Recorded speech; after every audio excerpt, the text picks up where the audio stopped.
tema de esta noche se titula Dios acusado y bajo juicio. Vamos a orar. Padre Santo, gracias por nuevamente otro precioso día de vida y gracias por el privilegio de poder estar aquí en tu casa para estudiar tu palabra. Bendícenos, Padre, dirígenos mientras seguimos estudiando este mensaje final que tú tienes para la tierra, el mensaje de los tres ángeles. Y ayúdanos, Señor, no solamente a entenderlo, a vivirlo, sobre todo a compartirlo. Gracias, Señor, por la bendición y te lo pedimos en el nombre de Jesús. Amén. Vayan conmigo, por favor, a Apocalipsis capítulo 14, versículo 6. Es la base de esta serie de presentaciones. Apocalipsis capítulo 14, por favor, vayan conmigo. Y vamos a empezar en el versículo número 6. En Apocalipsis capítulo 14, versículo 6, tenemos la última amonestación, el último llamado, el último mensaje, la última advertencia de Dios a este mundo. Antes de acabar con este mundo, porque Dios le va a poner fin a este mundo de violencia, de maldad, de crimen, de guerra, de cáncer, de suicidio, de violaciones. Dios le va a poner fin a este mundo.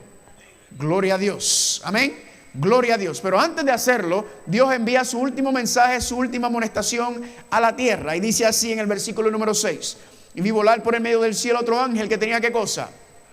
El evangelio eterno, para predicarlo a todos los moradores de la tierra, a toda nación, tribu, lengua y pueblo. El evangelio eterno, las buenas nuevas eternas. Ya estudiamos eso en 2 presentaciones, pero la temática continúa. Versículo número 7, diciendo a gran voz, ¿qué dice? Teme a Dios y darle gloria, porque la hora de su juicio ha llegado, y adorad a aquel que hizo el cielo, la tierra, el mar y las fuentes de las aguas. Ese primer ángel, hermanos y hermanas, recuerden que ayer hablamos que es un llamado de reavivamiento a la iglesia. Es un llamado a restaurar estos 4 principios. Teme a Dios, se fue ayer. Darle gloria, ese es el viernes. La hora de su juicio ha llegado, ese es hoy. Y adorad a aquel que hizo el cielo, la tierra, el mar y la fuente de las aguas, ese es el domingo. ¿Ok? Ese primer ángel es un llamado ¿a qué? A restaurar esos 4 principios. Y ayer vimos que cuando se habla de teme a Dios, ¿verdad? Está relacionado con ¿qué? Salmo 112:1. Bienaventurado el hombre que ¿qué? Que teme al Señor y en sus mandamientos se deleitará ¿cómo? En gran manera. Cuando asociamos la palabra temor, a veces lo asociamos con miedo. Y ciertamente hay cierto respeto definitivamente que tener. Pero la palabra temor en sí significa honra, ¿verdad? Glorifica, dale a Dios su lugar en cuanto a lo que Dios ha hecho por nosotros y lo maravilloso que es Dios con nosotros. Y cuando vemos el amor de Dios, cuando contemplamos la gloria de Dios, y el ser humano queda con la boca abierta, podemos decir, ante cuán grande amor es Dios y cómo Dios nos quiere salvar del pecado. Entonces, ¿qué dice? Entonces el ser humano, ¿qué dice? Me deleito en tu ley. Porque tu ley, ¿qué es? Tu ley son tus principios de santidad y justicia, que nos enseñan el pecado. ¿Para qué? Para que no sigamos enredados en la trampa del pecado y nos deleitamos en vivir en armonía con la voluntad de Dios. ¿Cuántos dicen amén? Y ese, hermano y hermanas, es lo que el Señor está haciendo en cuanto a eso. Viendo que el pecado, ¿qué es el pecado? ¿Quién recuerda? La transgresión de la ley. ¿Están conmigo? ¿Y Cristo por qué murió? Por nuestros pecados. En otras palabras, Cristo murió porque el ser humano que estaba haciendo, transgrediendo la ley de Dios. Entonces Cristo vino a restaurar al ser humano nuevamente en armonía con la ley de Dios, para que no sigamos siendo pecadores, ¿verdad? Para que no sigamos siendo arrastrados por el pecado. Dios, al salvarnos del pecado, lo que hace es que nos pone en armonía nuevamente con su santa ley. Amén. Los principios de santidad y de justicia en cuanto a eso. Y vimos también el concepto de los pactos. Hablamos un poco sobre el concepto de los pactos. Y vimos que dice Gálatas 4:22, porque está escrito que Abraham tuvo ¿cuántos hijos? 2 hijos, uno de la sierva y otro de la libre. Porque estos son los ¿qué? Los 2 pactos. Entonces ambos hijos, la situación con Agar, Ismael, y la situación con con Sara y con Ismael, representan los 2 pactos, ¿verdad que sí? Representan 2 promesas, representan 2 actitudes hacia quién es Dios. Y vimos que lamentablemente en el monte Sinaí engendraba ¿qué? Para servidumbre, el cual es Agar. ¿Por qué? Porque vimos que al igual que Abraham, cuando él trató de ayudar a Dios, cuando él trató de darle un empujoncito a Dios a cumplir su promesa, utilizó ¿qué? Un método carnal, un método terrenal, un método que no es autorizado por Dios, que Dios le dijo: yo no necesito tu ayuda, yo necesito tu corazón, y dice que eso es uno de los pactos, y eso es que Abraham estaba caminando, ¿cuándo? En el viejo pacto, ¿verdad? En el viejo pacto son las promesas humanas, es el esfuerzo humano, es la metodología humana, es la inteligencia humana, es la fuerza humana, es el conocimiento humano que quiere tratar de ayudar a Dios. Pero pregunta, ¿sirve o no sirve? No, porque ¿cómo termina el que trata de utilizar el método humano? ¿En qué? En servidumbre, continúa en esclavitud, porque no hay manera que podamos nosotros vivir en armonía con la voluntad de Dios. Dios es el que cumple su promesa. Y luego vimos que dice el otro pacto, el nuevo pacto, el pacto eterno, es representado por medio de ¿quién? De Sara y de ¿quién? De Isaac. ¿Cumplió Dios o no cumplió Dios su promesa? Dijo Dios que le iba a dar un hijo a ellos dos, ¿sí o no? Y cuando ellos confiaron en Dios y dejaron de tratar de intrometerse y de tratar de ayudar a Dios, y Dios dijo, yo lo que necesito es que tú creas en mi promesa y que vivas por esa fe. Amén. Y yo me voy a encargar de eso. Y efectivamente Dios cumplió su promesa. ¿Cuántos dicen amén? ¿Lindo o no es lindo? Porque vimos que el problema con los pactos tiene que ver con las promesas. En el viejo pacto son las promesas humanas. Eso fue lo que ocurrió en el Sinaí. Nosotros haremos, nosotros obedecemos. ¿Funcionó? No. 2 semanas después estaban adorando un becerro de oro. Dios dijo, yo no necesito, ¿verdad?, que tú me ayudes. Yo necesito tu corazón. El problema es que cuando tratamos de ayudar a Dios sin entregarle el corazón, ¿qué hacemos? Estropeamos los planes de Dios, estropeamos los métodos de Dios. Y Dios dice, no, dame tu corazón primero, yo te voy a enseñar, yo te voy a dar el poder y la fuerza para que tú puedas entonces vivir en armonía con mi palabra. Y ese, hermano y hermana, son las promesas ¿de qué? Del nuevo pacto, del pacto eterno, que vimos que Cristo Jesús lo vivió perfectamente. Amén. Y eso es lo que Dios quiere hacer, escribir su ley. ¿Dónde?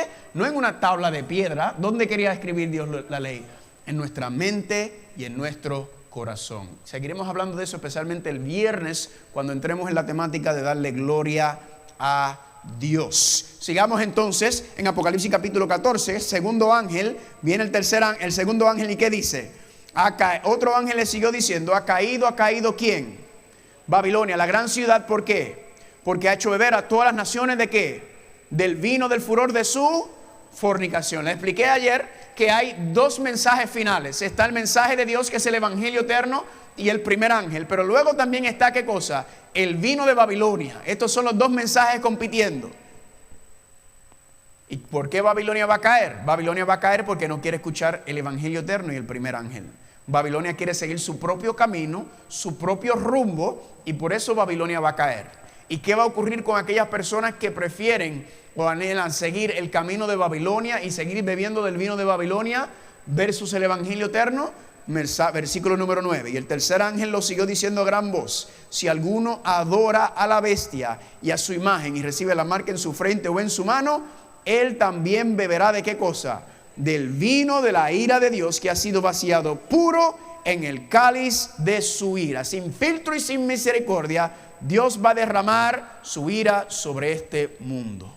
¿Están conmigo? Y eso es lo que estamos estudiando. Hoy estamos continuando con el primer ángel.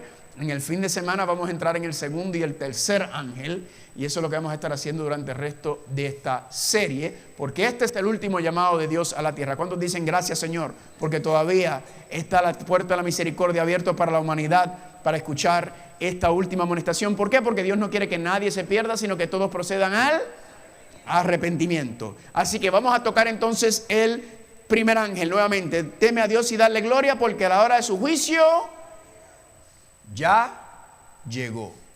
¿El juicio qué cosa? El juicio dice ahí que ya llegó. Y esto sorprende a muchas personas porque dicen, bueno, a mí me enseñaron que el juicio es al final, cuando se acaba este mundo. Y ciertamente ahí hay una etapa del juicio.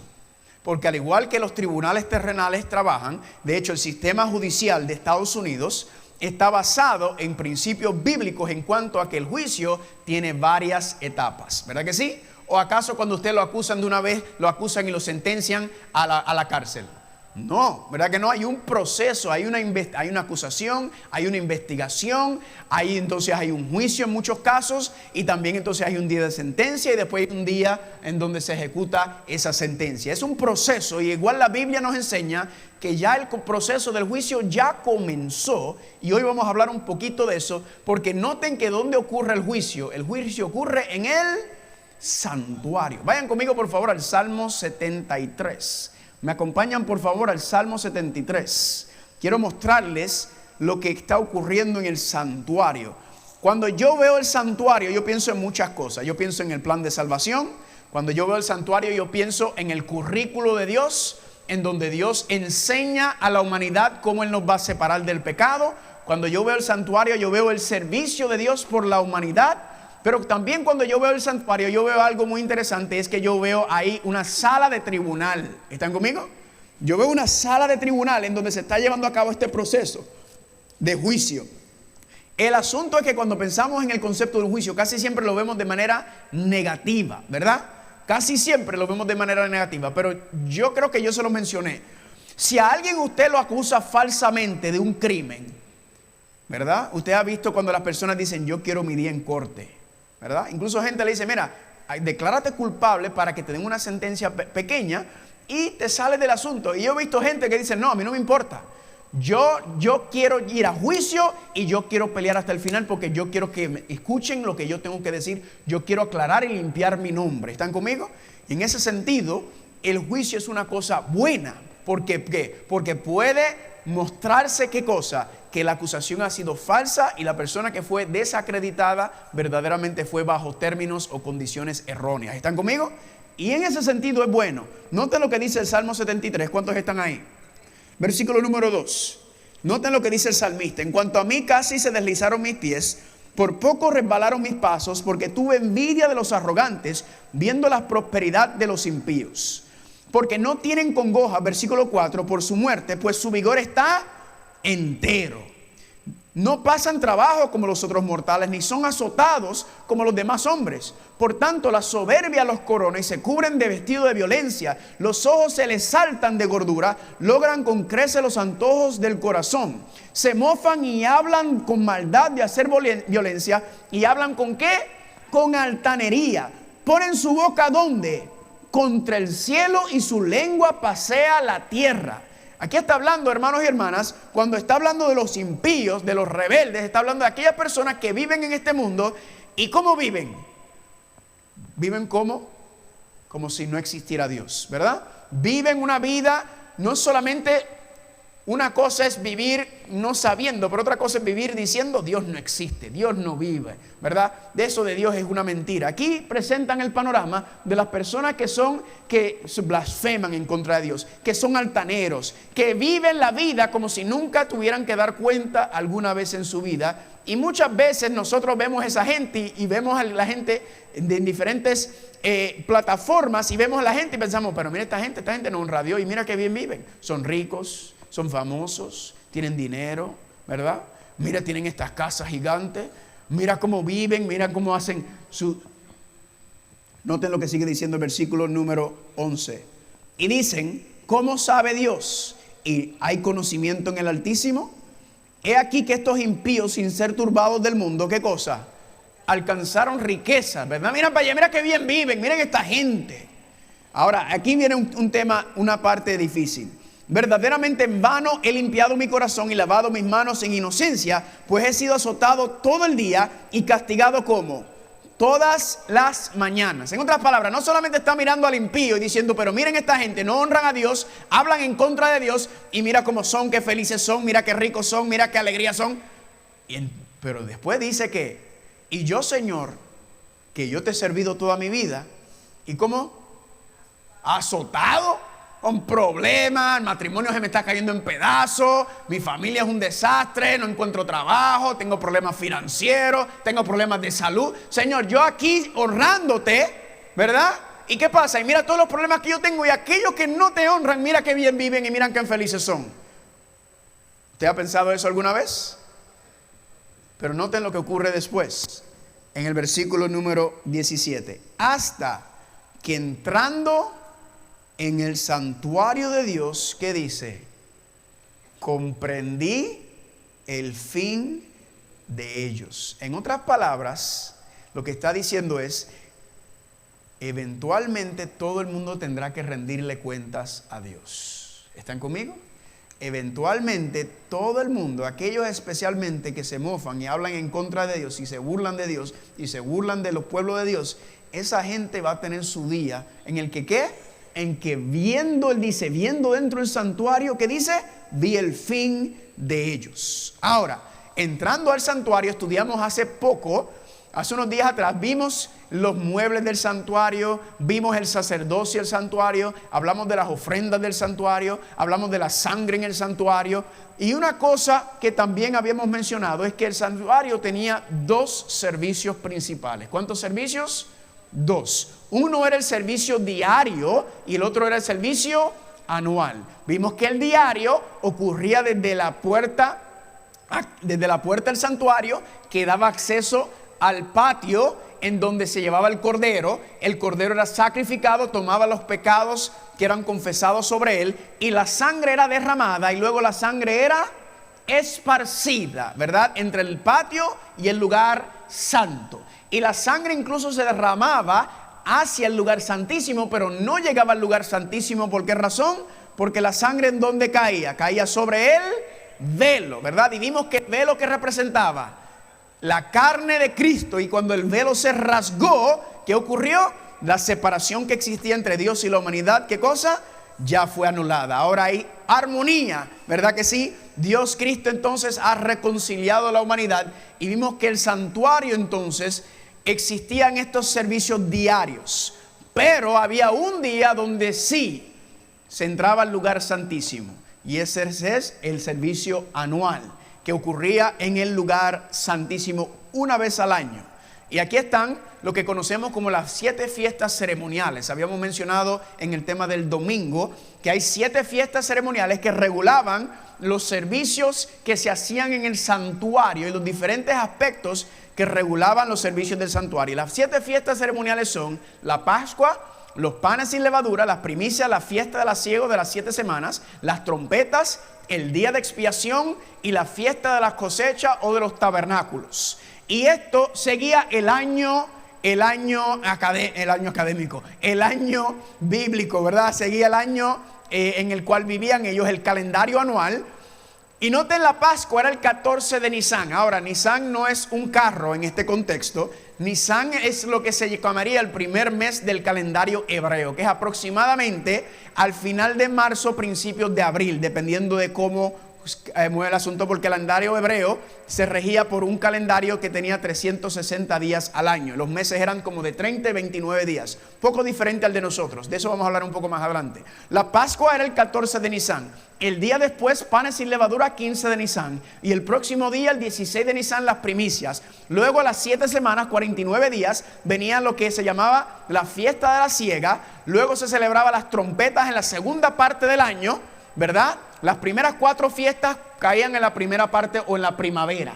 Luego las otras 3 fiestas, trompetas, día de expiación y fiesta de las cosechas, caían en la segunda parte del año para los tiempos de otoño. Pero como vimos ya, todo lo que estaba representado en el santuario era, ¿qué cosa, hermanos? ¿Quién recuerda? Era un tipo, una representación, ¿verdad? Un símbolo, algo que representaba que iba a tener su cumplimiento ¿en quién? En Cristo. Por lo tanto, cuando miramos este calendario, verdaderamente es un calendario profético. Es un calendario que, aunque se regía literalmente en el año literal alrededor del santuario terrenal, en Cristo entonces vamos a ver que este calendario, estas fechas, este patrón tenía que ver con cómo Cristo nos iba a salvar del pecado. Lo voy a repetir otra vez. Esta fecha, esto tenía que ver con las fechas o tiempos en los cuales Cristo iba a salvarnos del pecado. Amén. Era, en todas otras palabras, un calendario profético, un calendario del Mesías. Miren el cumplimiento profético. ¿Están listos? Aquí está el cumplimiento del calendario profético. La Pascua, ¿qué representa? La muerte de Cristo Jesús cuando se sacrificaba la Pascua. Panes sin levadura, ¿qué representa? Cristo estuvo al otro día en la tumba. Viernes murió Cristo en la cruz del Calvario. El próximo día, el 15 de Nisan, ¿dónde estaba? En la tumba, panes sin levadura. La profecía decía que su carne no iba a haber corrupción. Luego, el próximo 16 de Nisan, ¿qué ocurrió el tercer día? ¿Qué hizo Cristo? Resucitó. Las primicias dicen que Cristo resucitó de la tumba al tercer día, la resurrección de Cristo. Y luego, a los 49 días, al 50 días, ¿qué caía? el Pentecostés. Pregunta, ¿la Biblia habla sobre el Pentecostés, sí o no? Claro que sí, en el libro de Hechos de Dios, cuando la iglesia salió con poder después de pasar por la capacitación y de la aflicción del alma, salió a hacer la obra el Pentecostés. ¿Cuántos están conmigo hasta ahora? Esas primeras 4 fiestas se cumplieron de manera literal, pero luego tenemos ¿qué cosa? La fiesta de ¿qué? De las trompetas. ¿Están conmigo? La fiesta de las trompetas. ¿Y cuál era el propósito de las trompetas? El propósito de las trompetas era preparar a la iglesia ¿para qué? Para el día de la expiación, que es el día del juicio. Interesante, porque nosotros vimos que las 7 trompetas eran paralelas ¿a qué? A ver, ¿quién recuerda? Las 7 trompetas eran paralelos ¿a qué? A las 7... los 7 sellos y a las 7 iglesias. Las primeras 3 visiones tenían que ver con ¿qué? 7 iglesias, 7 sellos, 7 trompetas. Y si recuerdan, dijimos que ¿qué? Son la misma profecía basada en 3 perspectivas o ángulos diferentes. ¿Están conmigo? Ahora, noten qué interesante. ¿Qué venía primero? Venían las trompetas y después venía el día del juicio, el día de la expiación. Y las trompetas, los sellos y las iglesias eran paralelas. ¿Quieren ver algo interesante? Vayan conmigo a Apocalipsis capítulo 3. Vayan conmigo a Apocalipsis capítulo 3. En Apocalipsis capítulo 3, recuerden, los sellos, las trompetas y las iglesias son el mismo periodo de tiempo que comienzan con la ascensión de Cristo y la iglesia primitiva, y terminan las 3 con la séptima iglesia, que sería la iglesia justo antes del regreso de Cristo. ¿Están conmigo? Noten lo que dice la séptima iglesia de Apocalipsis capítulo 3, versículo número 14. Y escribe el ángel de la iglesia de ¿qué? En la Odisea, he aquí el amén, el testigo fiel y verdadero, el principio de la creación de Dios. Aquí está hablando ¿quién? Cristo. Cristo es el que está dando un mensaje. ¿A qué iglesia? La iglesia de la Odisea, que es la séptima iglesia. En otras palabras, es la iglesia que va a estar sobre la tierra justo antes de ¿qué? Justo antes del regreso de Cristo. ¿Saben lo que representa o significa la Odisea? La Odisea significa la iglesia del juicio, o el juicio de la iglesia. ¿Están conmigo? En otras palabras, el juicio ocurre ¿qué? Justamente, o la primera etapa del juicio ocurre justamente antes de la venida de Cristo. ¿Están conmigo? Justamente antes, dice aquí, porque la séptima iglesia tiene que ver ¿con qué? Con la iglesia que está junto antes de la venida del Señor. En otras palabras, que la iglesia se está preparando ¿para qué?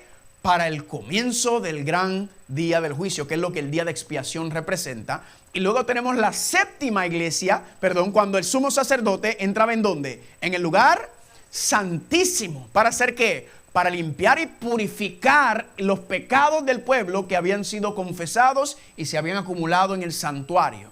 Ahora, si en la tierra había un lugar santísimo y si en la tierra existía un sumo sacerdote terrenal, y todo esto tiene que ver con el cumplimiento de Cristo proféticamente, no en un santuario terrenal, ni un sacerdocio terrenal, sino en un santuario ¿qué?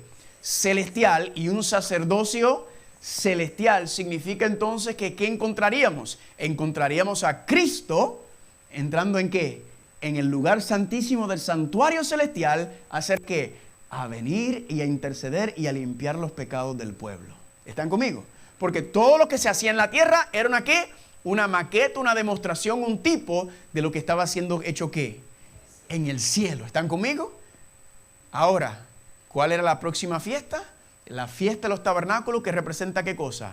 La tierra nueva. Vayan conmigo por favor a Apocalipsis capítulo 21 para mostrárselo. Apocalipsis capítulo 21. Apocalipsis capítulo 21. Apocalipsis capítulo 21, cuando están ahí digan amén. La séptima fiesta, la fiesta de los tabernáculos, representa cuando Dios ha limpiado y purificado ya este mundo del pecado y de la violencia y de la maldad y de Satanás. Noten lo que dice Apocalipsis 21, ¿están ahí? Versículo número 1. Y vi un cielo nuevo y una tierra nueva, porque el primer cielo y la primera tierra pasaron y el mar ya no existía más. Noten el versículo 3. Y oí una gran voz del cielo que decía: he aquí el tabernáculo de Dios con los hombres. ¿El qué? El tabernáculo de Dios con los hombres, la fiesta de los tabernáculos, la celebración de los tabernáculos. ¿Por qué razón? Porque Dios morará con ellos y ellos serán su pueblo y Dios mismo estará con su pueblo. ¿Cuántos dicen amén? En otras palabras, está siendo representada ¿qué? El fin de este mundo de pecado, de violencia y maldad, cuando Dios establece un cielo nuevo y una tierra nueva. ¿Están conmigo? ¿Vieron el calendario como todo está representado en Cristo? Y como Él va cumpliendo cada una de esas fechas y esos indicadores proféticos en cuanto al tiempo del fin. Ahora, regresando al tema del juicio, ¿verdad? ¿Por qué? A la luz de este calendario profético podemos ver entonces que nosotros nos encontramos, dice Apocalipsis capítulo 14, versículo 6, que la hora de su juicio ha llegado. Dice la séptima iglesia, la Odisea, que significa ¿qué? El pueblo del juicio. Ahora, les voy a mostrar otras indicaciones del juicio en la palabra de Dios. Vayan conmigo, por favor, al libro de Daniel capítulo 2. Vayan conmigo al libro de Daniel. Hoy solamente les voy a dar una cosquillita, un toquecito de lo que vamos a estar estudiando el sábado, porque el sábado el tema va a ser candela, pura candela, fuego. ¿Están conmigo? En Daniel capítulo 2 tenemos una profecía fascinante. Una profecía que no me dio tiempo a explicarlo por el asunto de que solamente tenemos 2 semanas, pero si a usted le interesa ver mi tema donde yo desgloso el capítulo completo, Daniel capítulo 2 es uno de los capítulos más increíbles que existe en la Biblia. Dios le da un sueño al rey Nabucodonosor. En ese sueño, él ve una estatua, una imagen que tiene 4 metales. ¿Cuántos metales? 4. Oro, plata, bronce y piernas de hierro. Y en esa visión, hermanos y hermanas, Dios le está mostrando la historia del mundo. Es una visión, es una profecía concerniente al tiempo final. Y en esa visión, Dios le va explicando cómo va a llegar este mundo al fin. Y noten lo que dice en Daniel capítulo 2, versículo, ¿cuántos están ahí? Versículo número 37. Daniel 2:37 dice, Daniel le está hablando al rey Nabucodonosor. Tú, oh rey, eres rey de reyes, porque el Dios del cielo te ha dado reino, poder y majestad. Y donde quiera que habitan hijos de hombres, bestias de campo y aves del cielo, Él los ha entregado en tu mano y te ha dado el dominio sobre todos ellos. Tú eres, ¿qué cosa? Aquella cabeza de oro. Ahora, ¿quién le está hablando? A Nabucodonosor, y Nabucodonosor es el rey de Babilonia. Versículo 39. Y después de ti se levantará otro reino inferior al tuyo, ese es de plata. Luego el tercer reino de bronce, el cual dominará toda la tierra. Y luego el cuarto reino será fuerte como el hierro. Entonces 4 imperios que se levantarán desde Babilonia, Dios le dijo, que van a marcar hasta el final de este mundo. Y esos 4 imperios, hermanos y hermanas, ya tenemos el primero, que es Babilonia. Y si usted sigue estudiando, lo cual vamos a hacer el sábado, le voy a enseñar cómo el imperio de oro representa a Babilonia, el imperio de plata representa el imperio de los medios y los persas, el imperio de bronce representa el imperio de Grecia con Alejandro el Magno, y luego viene el imperio romano. 4 imperios que marcaron claramente y directamente la historia del pueblo de Dios. ¿Hasta cuándo? Hasta el tiempo final. Pero luego la profecía dice que saldrá una gran piedra que va a pegar en los pies a la imagen y la va a destruir, la va a acabar completamente. Y la Biblia dice que la gran roca que fue enviada, que pegó y destruyó y acabó, dice Pedro mismo en sus epístolas de Pedro, dice que esa gran roca representa ¿qué cosa?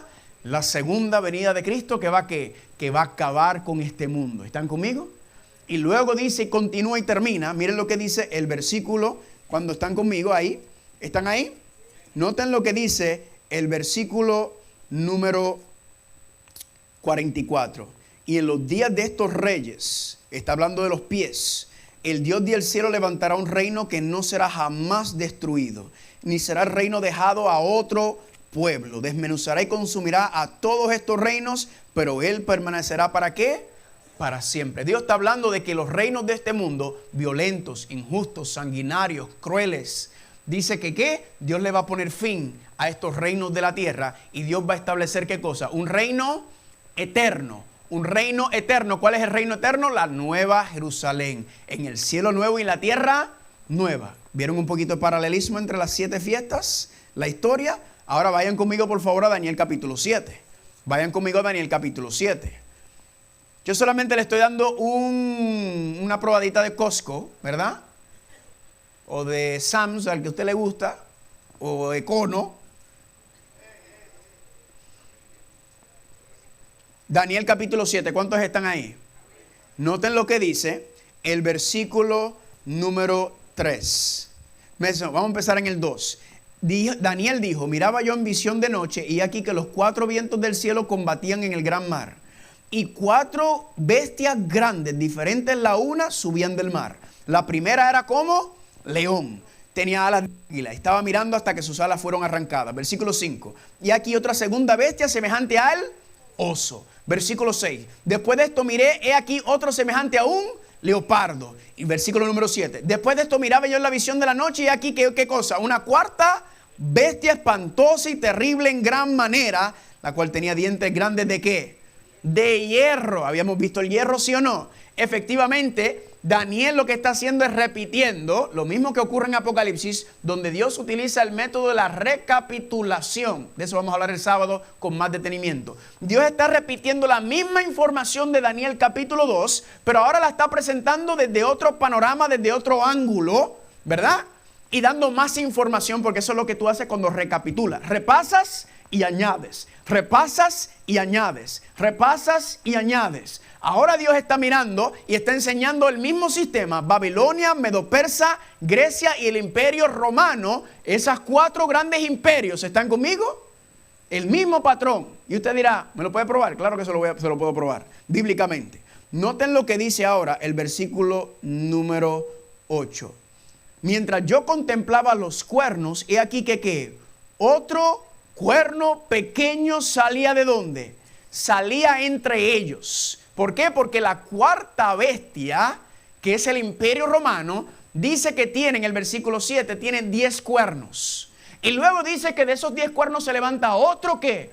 Otro cuerno pequeño. Y ese cuerno pequeño, noten lo que hace en el versículo 8. El otro cuerno pequeño salía entre ellos y delante de él fueron arrancados 3 cuernos de los primeros. Y aquí que este cuerno tenía, ¿qué cosa? Ojos como de hombre y una boca que hablaba ¿qué? Grandes cosas. Así que de la bestia, de la cuarta bestia, se levanta ¿qué? Este rey pequeño, este cuerno pequeño. Y vamos a ver, se lo voy a mostrar el sábado, que el cuerno pequeño representa el anticristo. ¿Ok? Representa el anticristo, se lo voy a mostrar también ahora. Y noten que decía que era ¿qué? Se levanta a destruir. Pero noten justo lo que pasa justo después de que este cuerno pequeño, el anticristo, se levanta. Noten que es la próxima escena en este panorama profético. Versículo 9. Y estuve mirando hasta que fueron puestos tronos y se sentó un anciano de días cuyo vestido era blanco como la nieve. Y el pelo de su cabeza era como lana limpia y su trono llama de fuego y las ruedas del mismo como eran. Fuego ardiente y un río de fuego procedía y salía de delante de él. Millares de millares le servían y millones de millones asistían delante de él. Y noten lo que dice ahora. El juez se sentó y ¿qué cosa? Y los libros fueron abiertos. En otras palabras, la profecía dice 4 imperios. Del cuarto imperio se levanta, ¿qué cosa? El cuerno o el rey pequeño, que vamos a ver que es el anticristo. Y luego dice que justo después de que se levanta el anticristo, ¿cuál es la próxima escena? ¿Una escena de qué? De juicio. ¿Están conmigo? En otras palabras, el juicio comienza después de qué? Después que se levanta, ¿quién? El cuerno pequeño. Ahora, noten qué interesante esto que ocurre en el próximo versículo. Versículo 11, mientras miraba a causa del sonido de las grandes palabras que hablaba el cuerno, miraba hasta que mataron a la bestia y su cuerpo fue destrozado y entregado para ser quemado en el fuego. Había también quitado a las otras bestias su dominio, pero les había sido prolongada la vida hasta cierto tiempo. Y noten lo que ocurre ahora. Miraba yo en la visión de la noche y aquí que con las nubes del cielo venía uno como ¿quién? Como hijo de hombre. ¿Quién es ese? Cristo. ¿Están conmigo? Que vino hasta el anciano de días y le hicieron acercarse delante de él. Y noten lo que dice ahora el 14. Y le fue dado ¿qué? Dominio, gloria y reino para que todos los pueblos, naciones y lenguas le sirvan. Y su dominio ¿cómo es? Dominio eterno que nunca pasará y su reino uno que ¿qué? Que nunca será destruido. ¿Están viendo el patrón? estos reinos, el cuerno pequeño, luego tiene, ¿qué cosa? El juicio, y luego después del juicio, ¿qué ocurre? Entonces dice que ¿qué? Que se le entrega el reino, ¿a quién? A Cristo. ¿Cuántos dicen amén? El nuevo reino que será, ¿qué? Eternamente y para siempre. Pero ahora noten el próximo ciclo. Vayan conmigo ahí mismo, Daniel capítulo 7. Noten lo que dice el versículo número 19. Entonces tuve deseo de saber la verdad acerca de ¿quién? De la cuarta bestia. Ahora se está enfocando en la cuarta bestia, que era diferente de todos los otros, espantoso de gran manera, que tenía dientes de hierro, uñas de bronce, y que devoraba y desmenuzaba y las obras hollaba con sus pies. Usted dirá, ¿qué tanta cosa asunto? No se preocupe, que el sábado lo vamos a leer con detenimiento y estudiarlo. Noten lo que dice después. Asimismo acerca de los 10 cuernos que tenía en su cabeza y del otro que le había salido. ¿Quién es el otro? Es el cuerno pequeño que se levantó de los 10. Delante del cual habían caído 3. Y este cuerno tenía ¿qué cosa? Ojos y boca que hablaba grandes cosas y parecía más grande que sus compañeros. Y veía yo este cuerno que hacía guerra contra los santos y ¿qué? Y los vencía hasta que vino el anciano de días. ¿Y qué hizo el anciano de días? Se dio ¿qué cosa?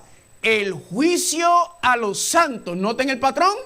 Noten ahora las bestias, los reinos. Ahora viene ¿qué cosa? El cuerno pequeño. Y luego del cuerno pequeño, ¿qué ocurre? El juicio nuevamente a los santos. Y noten ahora cómo termina. Y llegó el tiempo y los santos ¿qué hicieron? Recibieron ¿qué cosa? El reino nuevamente. ¿Están conmigo? Noten que fue entonces nuevamente dado ese reino. ¿Quieren ver el mismo patrón nuevamente? Miren lo que dice el versículo 23. Ahora recapitula nuevamente. Versículo 23. Dijo así: la cuarta bestia será ¿qué cosa? Un cuarto reino, el cual será diferente de todos los otros reinos, y toda la tierra devorará, trillará y despedazará. Y los 10 cuernos significa que de aquel reino se levantarán ¿qué cosa? 10 reyes, y tras ellos ¿qué cosa? Se levantará otro rey, el cual será diferente de los primeros, y a 3 de los reyes ¿qué cosa? Derribará. Noten que se está repitiendo la misma información. Versículo 25. Y hablará palabras contra el Altísimo, de los santos del Altísimo quebrantará, y pensará en cambiar ¿qué cosa? Los tiempos y la ley. Recuerden, ayer leímos que decía que la bestia, ¿qué pensará y tratará de hacer? Cambiar los tiempos y la ley, porque vamos a ver que este cuerno, este rey pequeño, se levanta de la cuarta bestia en este contexto. Y noten lo que dice, versículo 26. Después de que el cuerno pequeño, ¿qué pasará? Pero se sentará ¿quién? El juez. ¿Y qué le hará? Le quitará su dominio para que sea ¿qué? Destruido y arruinado. ¿Hasta cuándo? Hasta el fin. ¿Cómo será destruido? Con la venida de Cristo Jesús. Y cuando Cristo venga y acabe eso, noten qué es lo próximo que dice el versículo 27. Y que el reino y el dominio y la majestad de los reinos debajo de todo el cielo serán dados al pueblo de los santos del Altísimo, cuyo reino es reino eterno, y todos los dominios le servirán. ¿Y qué cosa? Le obedecerán. ¿Cuántos dicen amén? ¿Notaron el patrón nuevamente? La cuarta bestia, ¿verdad? Las bestias. Luego tenemos el cuerno pequeño. Luego del cuerno pequeño que viene, juicio, ¿verdad? Porque el juicio, vamos a ver que está relacionado con lo que estaba haciendo el cuerno pequeño. Y luego que termine el juicio, la segunda venida de Cristo. Y luego de la venida de Cristo, ¿qué ocurre? El reino y la gloria eterna son establecidas para siempre. ¿Cuántos dicen amén?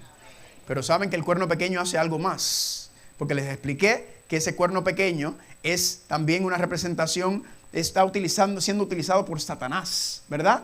Y Satanás utiliza este cuerno pequeño para hacer ¿qué? Noten lo que dice Daniel capítulo 8. Vayan conmigo. Daniel capítulo 8. Le estoy tirando el cemento, ¿ok? Le estoy tirando el piso de lo que vamos a estudiar el sábado y el resto de la próxima semana en cuanto a este panorama. Daniel capítulo 8, ¿cuántos están ahí? Versículo 9, dice así. Y de uno de ellos salió ¿quién? Un cuerno pequeño que creció mucho hacia el sur, hacia el oriente y hacia la tierra gloriosa. En otras palabras, este cuerno pequeño se está expandiendo de manera horizontal, terrenalmente. Está expandiendo su poder, y vamos a ver que expandió su poder y se convirtió en el rey más poderoso de la tierra. Noten lo que sigue diciendo. Versículo número 10. Incluso se engrandeció ¿hasta dónde? Hasta el ejército de los cielos, y parte del ejército de las estrellas echó por tierra y las pisoteó. En otras palabras, no solamente se engrandeció terrenalmente, no fue suficiente tener dominio terrenal este rey que se expandió, sino también dice que quería dominar ¿dónde? En el cielo. En otras palabras, quería dominar terrenalmente y quería dominar celestialmente. Quería dominio político secular en esta tierra y también quería dominio religioso. Quería dominar en ambas esferas. Y noten lo que dice de este cuerno pequeño, versículo número 11. Aún se engrandeció contra el príncipe del ejército. ¿Quién es el príncipe del ejército? Cristo. Se levantó en contra de Cristo. Por eso es que se llama el anticristo. Y por él fue quitado el continuo sacrificio. En una palabra, ¿dónde se hacían los continuos sacrificios? En el santuario. ¿Y qué hizo? Y el lugar de su santuario, el de Cristo, fue echado por tierra. Y a causa de la purificación le fueron entregados el ejército junto con el continuo sacrificio. Y echó por tierra la verdad e hizo cuanto quiso y prosperó. En otras palabras, este cuerno pequeño en visión. Esto es una visión que está viendo ¿qué? Que está pisoteando ¿qué cosa? El santuario. ¿Están conmigo? Porque quiere dominar en la tierra, quiere dominar en las cosas del cielo, en las cosas religiosas, quiere tomar el lugar de Cristo. Por eso se llama el anticristo, el que toma el lugar de, se lo voy a mostrar el sábado, bíblicamente como esa frase aparece, y hermanos y hermanas, y domina y pisotea el santuario. ¿Por qué usted cree que pisotea el santuario? ¿Qué está en el santuario?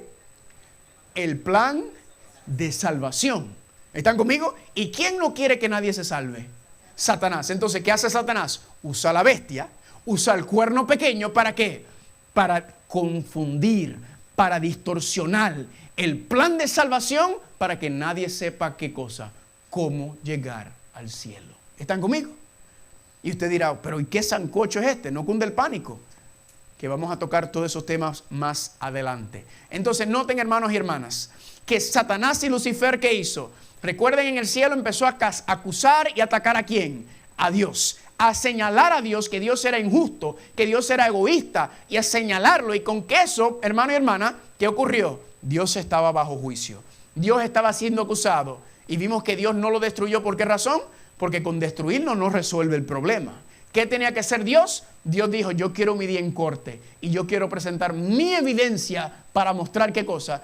Que las acusaciones son falsas. Y Dios dijo, lleva a cabo tu campaña y vamos a ver al final de todo esto qué va a ocurrir. Satanás se llevó una parte del cielo con él, ¿sí o no?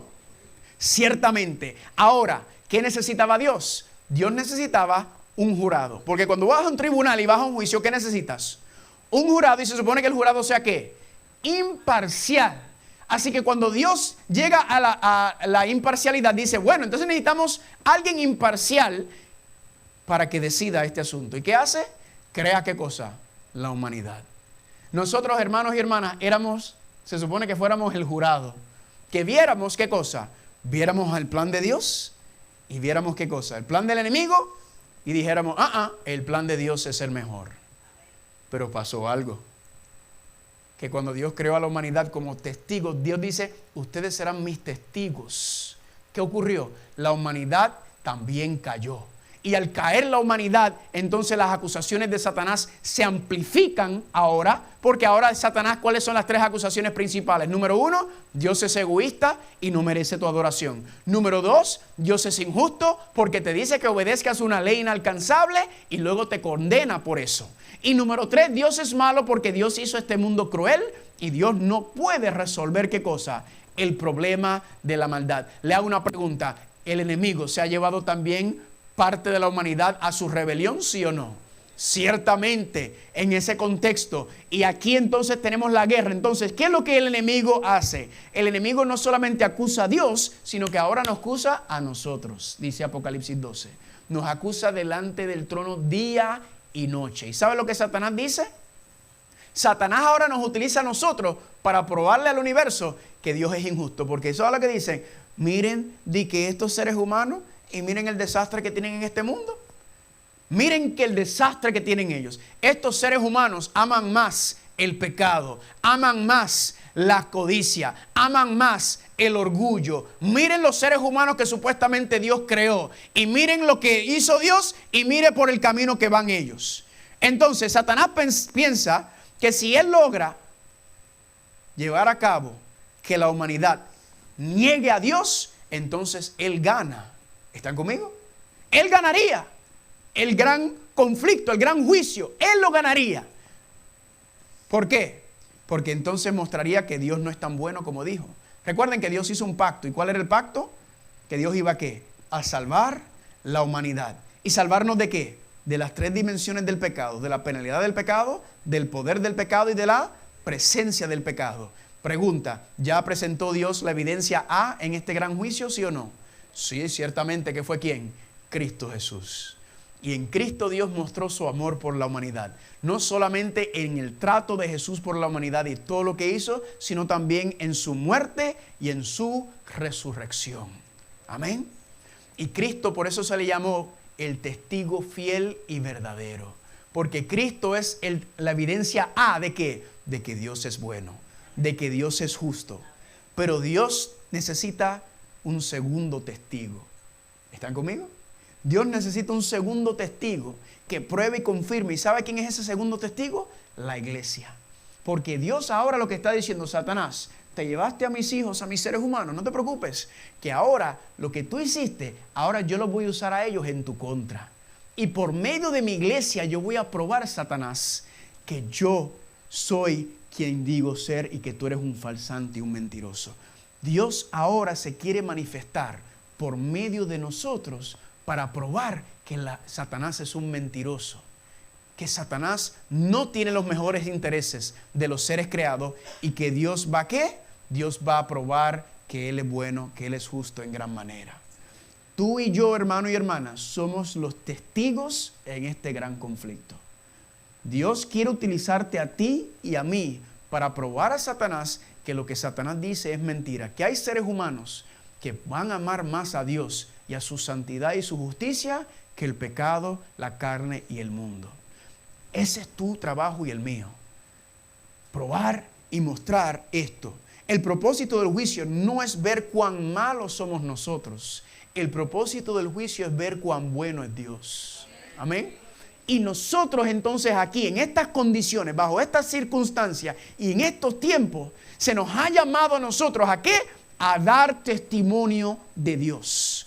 Eso es lo que el universo está mirando al ser sus testigos ante este mundo. ¿Están conmigo? Ahora, les voy a explicar un poquito de cómo será este panorama del juicio, ¿verdad? Porque Dios está bajo juicio, pero estamos viendo que Dios ahora lo que va a hacer es que se va a vindicar por medio de su iglesia. Dios por medio de nosotros va a probarle. Ya lo hizo con Jesucristo, ¿amén? Pero necesita 2 o 3 testigos. Entonces, por medio de su esposa, por medio de la iglesia, Cristo va a mostrar y probar que Él es bueno, que Dios merece toda la honra. Así que vamos a hablar un poquito sobre este concepto del juicio. ¿Cómo será y cuáles son las indicaciones? Noten, 2 Corintios 5:10, porque es menester que todos nosotros comparezcamos ante el tribunal de Cristo para que cada uno reciba según lo que haya hecho, ya sea bueno o sea malo. De modo que cada uno de nosotros, Romanos 14:12, dará Dios cuenta ¿qué cosa? De sí mismo. Dios le ha dado a la humanidad una segunda oportunidad. ¿Para qué? Para que demos su gloria, para que probemos que Dios es bueno. Y cada ser humano al final de este juicio va a tener que representar lo que hizo en este mundo. Y va a decir, Dios, esto fue lo que hice con el tiempo que me diste, con los recursos que me diste, con los hijos que me diste, con los talentos que me diste. Esto fue lo que yo hice. ¿Están conmigo? Pregunta. ¿Tu vida testifica de Dios? ¿Tu vida testifica del poder de Dios? Pues quizá usted está sentado aquí. ¡Ay!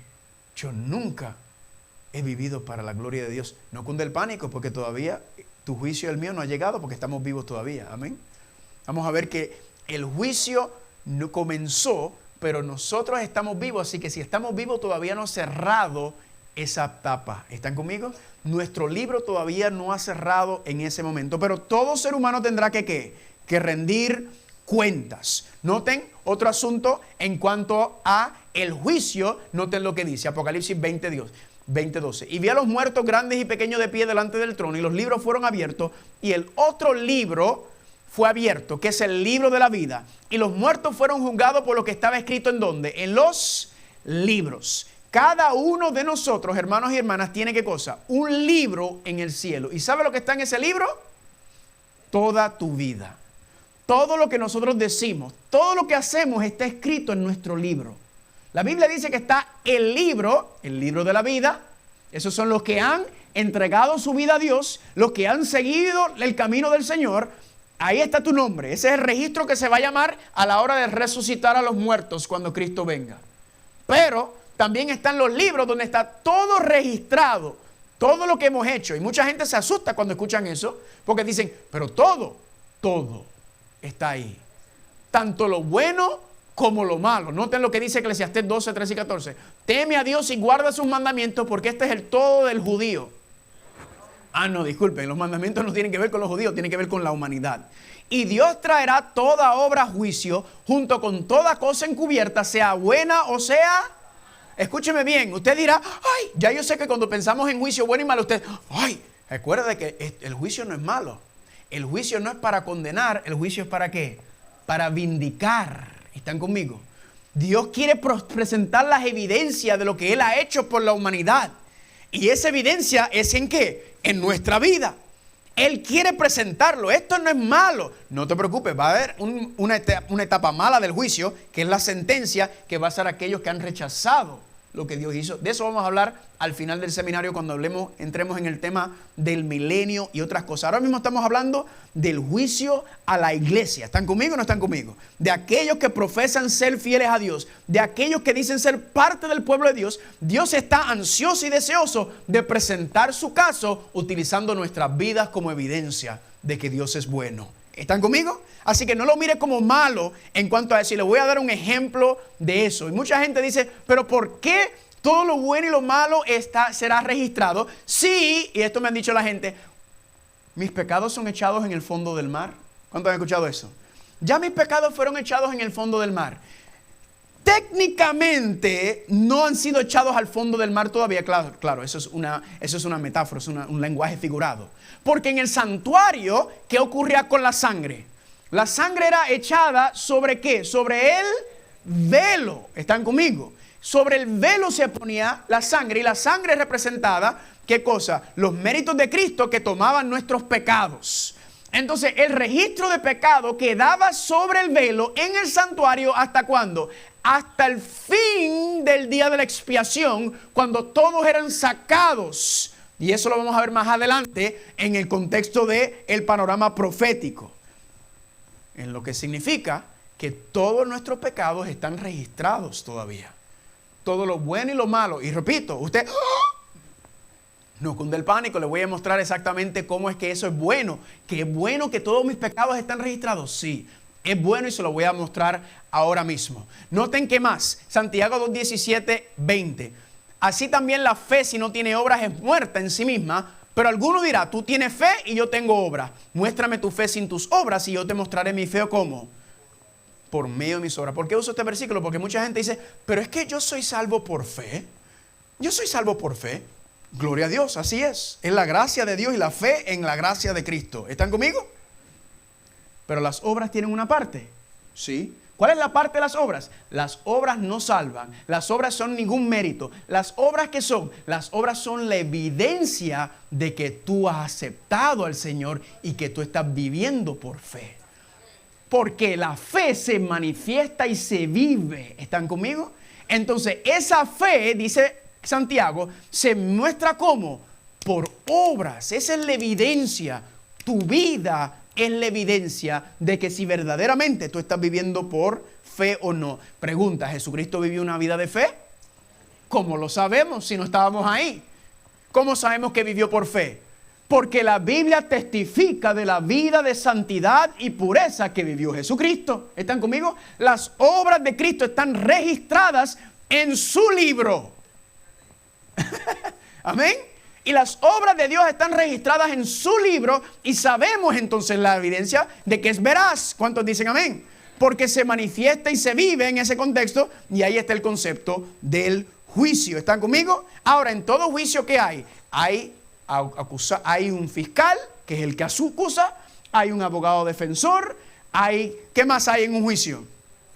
Hay jueces, ¿verdad que sí? Lo mismo ocurre en la Biblia. Noten lo que dice Apocalipsis 12, 9 y 10. ¿Quién es el fiscal? El diablo Satanás, el cual los acusaba delante de nuestro Dios, ¿cómo? Día y noche. ¿Quién es el acusador? Satanás, el que está acusando, el que está señalando. Noten Juan capítulo 5, versículo 22. ¿Quién es el juez? Porque el Padre a nadie juzga, sino que todo el juicio encomendó ¿a quién? Al Hijo. Porque el Padre recuerda que ha sido acusado. ¿Y qué hace el Padre? Se pone a un lado y dicen, ¿saben qué? Como hace cualquier juez, ¿verdad? Si tiene un conflicto de intereses en un caso, ¿qué hace el juez? Se retira del caso y dice, no, yo no me voy a encargar para que no digan que yo metí la mano. Entonces, ¿qué hace el padre? El padre dice, no, yo no me voy a meter, yo me voy a quedar a un lado. Hijo, tú te encargas del asunto. ¿Están conmigo? A mí me gusta esto porque uno pensaría, porque si uno llega a un tribunal y el juez te acusa, ¿verdad? Vamos a suponer un panorama, no lo tome literal por favor, pero que te pare frente al tribunal de Dios y Dios te dice, mira, lamento decirte que tú rechazaste todo lo que yo te regalé, ¿verdad? Y lamentablemente eres acusado por tu negación, por tu rechazo a la salvación que yo te di y por la vida de rebelión que viviste. Y un ser humano podría venir y tratar de decirle, eso es fácil para ti decirlo Dios, porque tú eres Dios, tú eres divino, tú estás sentado en ese trono. Tú no sabes lo que es ser un ser humano. Tú no sabes lo que es pasar por estas luchas y batallas que nosotros tenemos en este mundo y en esta vida, en este cuerpo. Alguien podría tratar de atrever de decirle eso a Dios Padre, pero a Jesucristo no se le puede decir eso, porque Jesucristo sabe lo que es ser un ser humano. Jesucristo sabe lo que es pasar por tentaciones. Jesucristo sabe lo que es vivir en este mundo. Jesucristo sabe lo que es caminar como un ser humano. Y por eso Jesucristo es que es el juez. Para que nadie diga que Él no puede simpatizar con nuestras debilidades y nuestras luchas, porque Él pasó por las mismas. ¿Están conmigo? Tenemos un juez justo que entiende y comprende todas nuestras luchas y todas nuestras necesidades. ¿Cuántos dicen amén? ¿Y el abogado quién es? Primera de Juan 2:1. Hijitos míos, estas cosas os escribo para que no pequen. Y si alguno hubiera pecado, ¿qué cosa? Abogado tenemos para con el Padre, ¿que es quién? Jesucristo, ¿qué cosa? El justo. ¿Cuántos dicen amén? Y noten entonces, en todo tribunal hay ¿qué cosa? Hay un estatuto o hay una ley con el cual ¿qué? El juicio se llevará a cabo. Pregunta, ¿hay una ley dentro de este juicio cósmico, sí o no? Sí, noten lo que dice Santiago 2, 8 al 12. Si haces acepción de persona, cometes pecado y sois convictos, ¿por qué? Por la ley, como transgresores. Así hablad y así haced, como los que habéis de ser juzgados, ¿por qué cosa? Por la ley de la libertad. Los 10 mandamientos, los 10 principios de santidad son los cuales se van a medir en este gran juicio, en lo que está ocurriendo. Y digo esto, primero Cristo vino a la tierra y representó a la divinidad ante la humanidad. Y luego regresó al cielo para representar a la humanidad ante ¿qué cosa? Ante la divinidad. Hermanos y hermanas, ¿Cristo qué está haciendo en el cielo? Porque no entró Cristo en el santuario celestial, Hebreos 9:24, hecho de mano, figura del verdadero, sino en el mismo cielo para presentarse ahora por nosotros, ¿en dónde? En la presencia de Dios. ¿Cuántos dicen amén? Cristo está representando a la humanidad en el santuario celestial ante todo el concilio universal que se está presentando los casos en este gran juicio. Por eso dice Romanos 8:34, Cristo es el que murió, mas aún el que también resucitó, el que además ¿en dónde está? A la diestra de Dios. ¿Y qué hace Cristo? Intercede por nosotros. ¿Cuántos dicen amén? Eso es lo que representado por el lugar santísimo es Cristo al lado del arca, al lado del trono. ¿Qué está haciendo? Intercediendo, abogando por su iglesia, por su pueblo. ¿Cuántos dicen amén? Ahora, para concluir, le voy a dar por favor una pequeña demostración del juicio. Quiero darle un vislumbre como lo que está ocurriendo en el cielo en estos momentos. Por favor, no me lo tomen literal, porque siempre hay alguien que me quiere tomar las cosas literal. Solamente quiero hacer como una pequeña dramatización de cómo es el juicio. ¿Están conmigo? Así que voy a usar mi vida para empezar. Vamos a suponer que llamen Carlos Muñoz Acosta, preséntate ante el tribunal celestial. Y me presento yo. Claro, yo no me presento porque ¿quién me está representando? Cristo. Por eso no me lo tomen literal. ¿Están conmigo? Al igual que terrenalmente, hay casos en los cuales un acusado no tiene que aparecer en corte porque su abogado lo representa. ¿Están conmigo? Nosotros no estamos arriba, sino que Cristo nos representa. Recuerden, es una dramatización. ¿Ok? So, vamos a suponer, llaman mi nombre Carlos Muñoz. Y dicen, Carlos Muñoz, aquí ante el tribunal. ¿Y quién es el que va primero en un tribunal? En un juicio. ¿Quién va primero? La fiscalía. La fiscalía va primero. ¿Y quién es el acusador en este caso? Satanás. Así que Satanás se levanta y Satanás dice, bueno, tribunal celestial, aquí estoy presentando mi caso en contra de Dios y el primer testigo en contra de Dios es Carlos Muñoz Acosta. Y yo me paro ahí y Satanás viene y saca, ¿qué hace? Saca mi registro de pecado. Y Satanás viene, aquí está. Noten qué buen trabajo hizo Dios. Noten cómo Dios es mentiroso. Noten cómo Dios no puede ni soportar ni apoyar sus mismas criaturas que Él hizo, que supuestamente lo van a representar. Noten este hijo que está aquí y noten todos sus pecados. Y Satanás va uno por uno y me saca todos mis pecados y mis trapos al aire. ¿Y qué puedo hacer yo? Nada, porque en verdad soy un pecador. Y con una vergüenza terrible. Y Satanás, ni que este testigo de Dios, que porquería. Fiscal terminó. ¿Y ahora qué pasa? Y ahora me dicen, Carlos, pregunta, ¿tienes abogado defensor? Y en ese momento se levanta Cristo Jesús de la mesa de defensa. Y se para y va a donde está la mesa del acusado, el fiscal, Satanás. Hace así, quita el papel, hace así. No le da, todavía no. Lo de él viene después. Y Cristo se presenta frente al jurado, a la corte celestial. Y dice, miren, todo esto que dijo Satanás sobre Carlos Muñoz es cierto. Carlos Muñoz es un pecador. Y todos estos pecados que cometió Carlos Muñoz, esto es un registro veraz, es verdadero, que Carlos Muñoz es un pecador. Pero Carlos Muñoz me aceptó a mí como su Señor y Salvador. Y yo morí por los pecados de toda la humanidad. Y como Él me aceptó a mí, yo también morí por sus pecados. Por lo tanto, su deuda quedó saldada. Carlos Muñoz no tiene ningún registro de ningún pecado. ¿Saben por qué? Porque yo morí por todos los pecados de Carlos Muñoz. El registro de Carlos Muñoz está perfectamente limpio. ¿Por qué? Porque yo tomé sus pecados y yo le imputé y le impartí mi justicia a él. Y mis santidades están representados en Carlos Muñoz desde este momento en adelante. Carlos Muñoz me pertenece a mí. Carlos Muñoz es evidencia y testimonio del poder de Dios que trabaja en una vida humana. Amén. Y Satanás se levanta. ¡Objeción! ¡Objeción! ¿Cómo sabemos que es verdad? ¿Cómo sabemos que lo que Él está diciendo es cierto? Y Cristo entonces va a la mesa y ¿saben qué toma? Toma mi libro. Y toma mi libro y mi libro, todos los libros tienen una foto. ¿Ok? Así que su foto está ahí en el libro suyo. Sonría. Si usted está ahí amargado, como que, bueno, yo sé para dónde va este libro. Y Cristo empieza a ver la evidencia de mi vida. ¿Y saben lo que aparece ahí? Una vida terrible de pecado. Desde el principio, Cristo empieza, bueno, era un pequeño, no estaba consciente, todavía no estaba consciente. Ya aquí ya está consciente de lo que está haciendo y ya está portándose mal. Y está ahí, es página tras página, año tras año, un desastre total. Y Satanás, y los ángeles los demás están, no va para ningún lado. Y Cristo está ahí. Y cuando llega, de momento dice, pero aquí en el 2008, Carlos Muñoz entregó su vida a mí, se arrepintió de sus pecados y entregó su vida a mí. Y desde este momento, Él dijo, yo soy de Cristo. Y todo, gloria a Dios.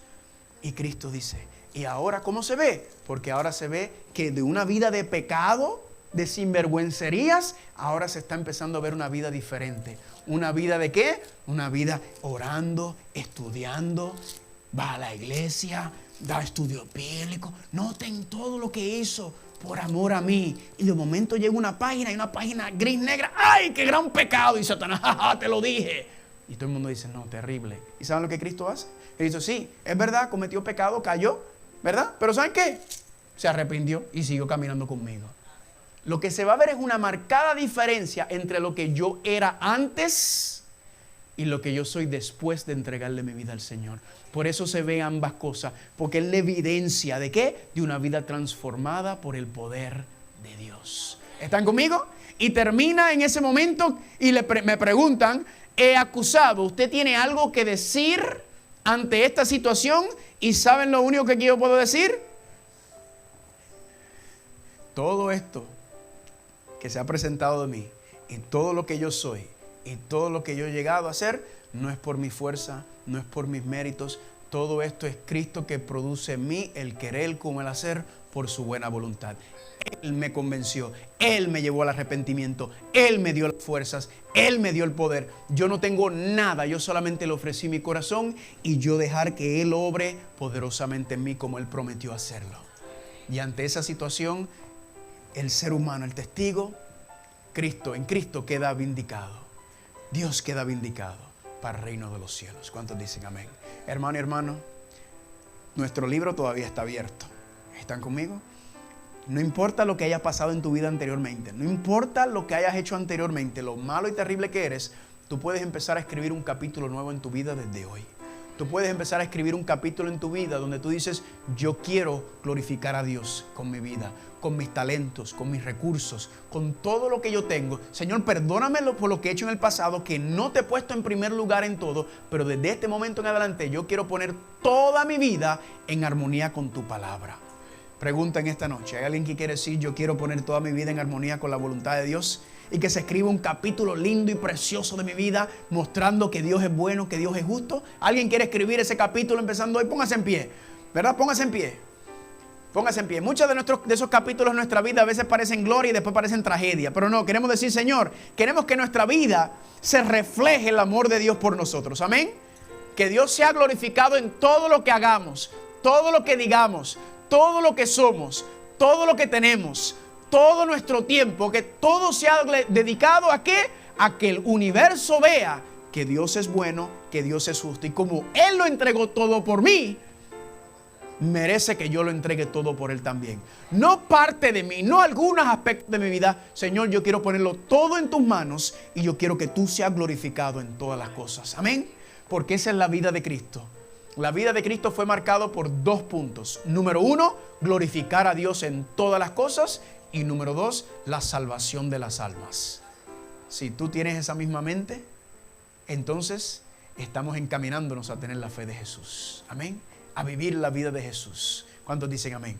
Vamos a orar. Padre Santo, gracias por esta oportunidad. Gracias, Señor, porque este tema del juicio es tan abarcante. Solamente hicimos una introducción, pero es suficiente para ver que el juicio no es para condenar, el juicio es para vindicar. Y para vindicarte a ti primero, para probarle al enemigo que nosotros seres humanos, viviendo y nacidos en la carne, en este mundo, bajo estas circunstancias, bajo estas tentaciones, bajo todo, hemos profesado querer vivir para ti. Hemos profesado y confesado que queremos y preferimos tu santidad y tu justicia que el pecado y la carne. Dirígenos, Señor, para que todo lo que hagamos en nuestra vida pueda glorificarte y honrarte. Y que podamos en ese glorioso día ser testigos fieles y verdaderos de tu amor, de tu gracia y de tu misericordia por nosotros. Y que nunca quedará duda en el resto del universo ni por el resto de la eternidad que tú eres bueno y que mereces estar sentado en el trono del universo. Gracias por esta oportunidad, Señor. Llévanos con cuidado y tráenos de regreso el viernes para seguir estudiando esta preciosa palabra. Todo esto te lo pedimos en el nombre de Jesús. ¿Cuántos dicen amén?